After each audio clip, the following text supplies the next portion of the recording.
মানুষের ইতিহাসে এমন একটি সভ্যতার গল্প আছে যা একসময় ছিল পৃথিবীর সবচেয়ে শক্তিশালী আর পরে একদিন সম্পূর্ণভাবে সমুদ্রের নিচে হারিয়ে যায়। আটলান্টিস, যেটা আজও ইতিহাস, দর্শন আর প্রত্নতত্ত্বের সবচেয়ে আলোচিত রহস্যগুলোর একটি। কিন্তু সত্যি কথা হলো, আটলান্টিস কেন নিশ্চিতভাবে প্রমাণিত বাস্তব সভ্যতা নয়। এটি প্রথম উল্লেখ করেছিলেন প্রাচীন গ্রিক দার্শনিক প্লাটো প্রায় 360 খ্রিস্টপূর্বে। আজকে আমরা জানবো আটলান্টিস সভ্যতা সম্পর্কে। আমি তিশা আছি আপনাদের সাথে, দেখছেন মিস্ট্রোবা। প্লাটোর দুইটি সংলাপে টাইম ইস্যুস এবং ক্রিটেস আটলান্টিসের কথা প্রথম পাওয়া যায়।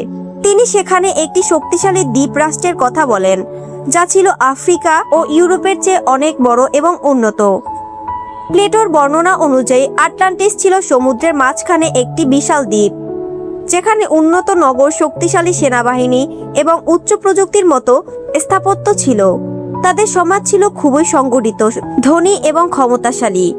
তবে প্লাটো এটাও বলে যে এই সভ্যতা ধীরে ধীরে নৈতিক অবক্ষয়ের দিকে চলে যায়। মানুষের লোভ, অহংকার এবং অন্যায় বেড়ে যায়। এরপর দেবতাদের শাস্তি হিসাবে এক ভয়ঙ্কর প্রাকৃতিক দুর্যোগে পুরো দ্বীপটি একদিনে সমুদ্রে ডুবে যায়। এখানেই সবচেয়ে গুরুত্বপূর্ণ বিষয়, প্লাটো কি ইতিহাস বলেছিলেন নাকি একটি নৈতিক গল্প তৈরি করেছিলেন? আধুনিক ইতিহাসবিদ ও প্রত্নতাত্ত্বিকদের বড় অংশ মনে করেন আটলান্টিস সম্ভবত বাস্তব কোনো একক সভ্যতা ছিল না। এটি প্লেটোর একটি দার্শনিক গল্প বা শিক্ষা দেওয়ার উপায় হতে পারে। তিনি এই গল্পের মাধ্যমে বোঝাতে চেয়েছিলেন ক্ষমতা ও লোভ শেষ পর্যন্ত ধ্বংস ডেকে আনে। তবে কিছু গবেষক মনে করেন এই গল্পের পেছনে বাস্তব ঘটনার ছায়া থাকতে পারে। বিশেষ করে ভূমধ্যসাগরীয় অঞ্চলে কিছু বড় ভূমিকম্প ও আগ্নেয়গিরির বিস্ফোরণের প্রমাণ পাওয়া গেছে। যেমন গ্রিসের থেরা দ্বীপের বর্তমান স্যান্টোরিনি বিশাল আগ্নেয়গিরির বিস্ফোরণ প্রায় 1600 খ্রিস্টাব্দের ঘটেছিল। এই বিস্ফোরণে একটি উন্নত মিনোয়ান সভ্যতা ক্ষতিগ্রস্ত হয়েছিল। অনেক গবেষক মনে করেন এই ধরনের বাস্তব বিপর্যয়ই হয়তো প্লেটোর গল্পের অনুপ্রেরণা হতে পারে, কিন্তু সরাসরি আটলান্টিস নামের কোনো সভ্যতার প্রত্নতাত্ত্বিক প্রমাণ এখনো পায়নি। আটলান্টিস নিয়ে আধুনিক যুগে অসংখ্য তত্ত্ব তৈরি হয়েছে। কেউ বলেছেন এটি আটলান্টিস মহাসাগরে ছিল, কেউ বলেছেন ক্যারিবিয়ান অঞ্চলে, আবার কেউ বলেছেন অ্যান্টার্কটিকাতেও লুকিয়ে থাকতে পারে। কিন্তু এগুলোর কোনোটি বৈজ্ঞানিকভাবে প্রমাণিত নয়।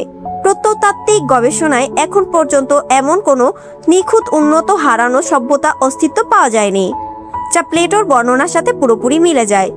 আধুনিক বিজ্ঞান যা বলে তা হলো মানব সভ্যতা ধাপে ধাপে বিকশিত হচ্ছে। কোনো হঠাৎ করে হারিয়ে যাওয়া অতি উন্নত সভ্যতার শক্ত প্রমাণ নেই। তবু আটলান্টিসের গল্প এত জনপ্রিয় কেন? কারণ এটি শুধু ইতিহাস নয়, এটি মানুষের কল্পনা, রহস্য আর হারিয়ে যাওয়া জগতের প্রতীক। মানুষ সবসময় এমন একটি সভ্যতার কথা ভাবতে পছন্দ করে যা একদিন পৃথিবী থেকে মুছে গেছে, কিন্তু যার চিহ্ন এখনো কোথাও লুকিয়ে আছে। আটলান্টিস তাই বাস্তব ইতিহাসের চেয়ে বেশি একটি ধারণা বা প্রতীক, যা আমাদের শেখায় যে কোনো সভ্যতা যত শক্তিশালী হোক, প্রকৃতির শক্তির সামনে তা টিকতে পারে না। আজ পর্যন্ত বিজ্ঞানীরা সমুদ্রের নিচে বহু প্রাচীন শহরের ধ্বংসাবশেষ খুঁজে পেয়েছেন, কিন্তু সেগুলোর কোনোটিই প্লেটোর বর্ণিত আটলান্টিসের সঙ্গে মেলে না। তাই ইতিহাসের বর্তমান অবস্থায় পরিষ্কার, আটলান্টিস একটি নিশ্চিতভাবে প্রমাণিত বাস্তব সভ্যতা নয়, বরং প্রাচীন গ্রিক সাহিত্যের একটি দার্শনিক ও রহস্যময় কাহিনী, যা পরবর্তীতে বিশ্বজুড়ে কিংবদন্তি হয়ে গেছে। শেষ পর্যন্ত আটলান্টিস আমাদের মনে করিয়ে দেয় একটি বিষয়, মানুষ যতই উন্নত হোক, প্রকৃতি আর সময়ের সামনে সব সভ্যতাই একদিন ক্ষণস্থায়ী। আর হয়তো সেই কারণেই 1000 বছর পরেও আটলান্টিসের নাম শুনলেই মানুষের মনে একই প্রশ্ন জাগে, এটা কি সত্যিই ছিল নাকি শুধু মানুষের কল্পনার সবচেয়ে সুন্দর রহস্য? এরকম আরো রোমাঞ্চকর ভিডিও দেখতে মিস্ট্রোবার সাথেই থাকুন।